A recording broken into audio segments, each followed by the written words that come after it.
Shut up and sit down.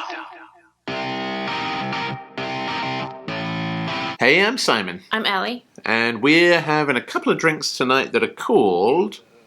Rumbo. Last Blood. I don't know. And surprising each other with trailers that the other person has not yet seen. And if you like our silly videos, then please remember to like, comment, subscribe, and hit that bell thing over there. That would be very kind of you. So what trailer do we have next? Well, next we have a trailer for a movie that comes out in February this year, so not long away at all. I don't know whether it's your kind of a movie at all. There are themes in it that I think you'll like. Maybe things that you might find a little disturbing, a little scary, a little spooky, a little creepy. But see if you can balance that out by the stuff that looks quite intriguing. And stick around until the end, because after the trailer, we will let you know what we think about it. Sounds like I might hate it. You very well might. Well, in that case, let's rip that Band-Aid off and roll the trailer. The sickness hangs over the city like putrid fog.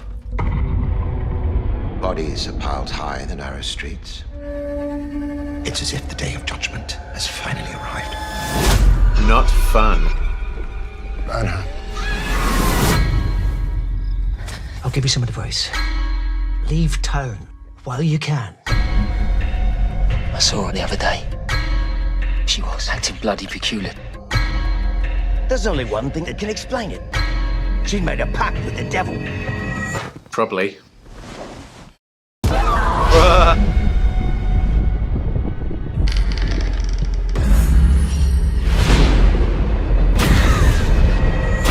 Nowhere to run, witch!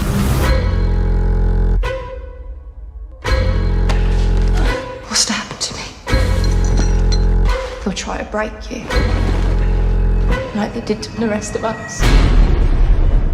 Fear not, my child. Salvation is at hand. It doesn't look very nice. Wicked are working at place. Uh-oh. She has the devil inside her. My will is greater than yours. We'll see. Confess!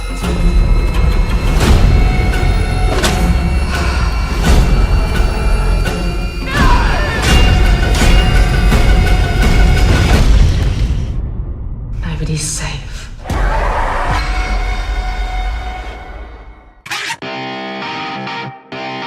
So, we've just seen the trailer for The Reckoning coming to us on Shudder.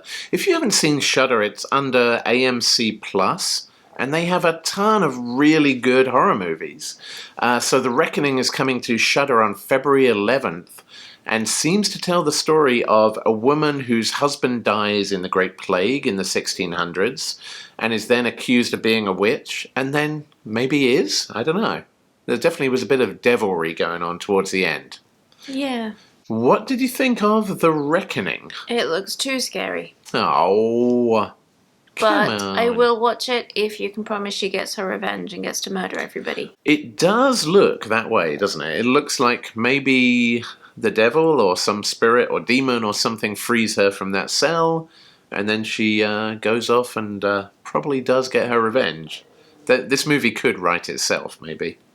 Yeah, I don't mind if it does. I quite like horror if they do get their revenge. I don't like those horrors where everyone just dies horribly. I like it if they don't die, but then they get to have revenge. And I guess for those of you watching in the United States, witchcraft maybe seems like a long time ago and something, a bit of a fantasy, although I think most of us know it's there in history. We actually come from a place where you could literally see the physical implements of witch trials just hanging out on the street. In Canterbury, where I grew up, there is still, you can go visit it today, there is a ducking stool that was used in the witch trials, and it must be pretty well maintained because it's just made of wood, but you could see like this kind of chair on the end of a long stick type plank and suspected witches would be strapped to it, and then they would flip the plank. They would be dunked under the water.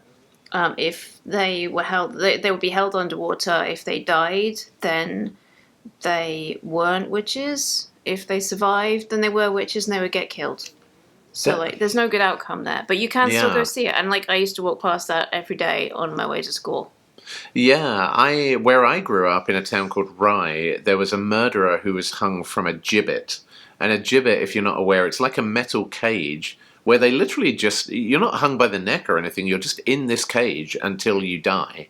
Just of exposure and starvation and dehydration, you just eventually die.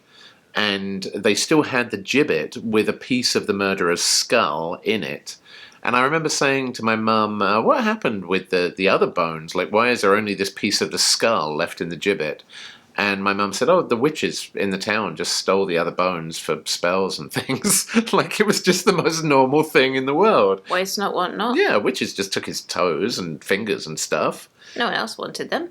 Yeah, so, and I used to literally walk across Gibbet's Marsh where this guy was hung to death and witches stole his toes and fingers and bits. I used to walk to school across Gibbet's Marsh every day, and in the winter it got super misty and foggy and was just creepy AF. So yeah, witchcraft, I think, to us maybe seems a little bit more present than ancient history. And therefore, I don't know, this to me really kind of resonated. I think I'm also very aware that the majority of, or even all of the witchcraft trials most likely were really just attempts to take women's land when their husbands had passed away. It was typically a way of just gaining some real estate. It was nothing to do with witchcraft. And therefore, I like the idea of someone who's subject to that getting their own back and turning the tables. Revenge. Even Even if they do maybe end up a witch at the end. Maybe that's the plot twist. Win-win. She wasn't a witch, but she is now, motherfuckers. Yeah. Well, we hope you enjoyed our silly video because we do this for you every single day, witches or no witches. And therefore, we will see you tomorrow, friends, on the next drunk, witchy, trailer, crafty ambush. Peace out, witches. Bye.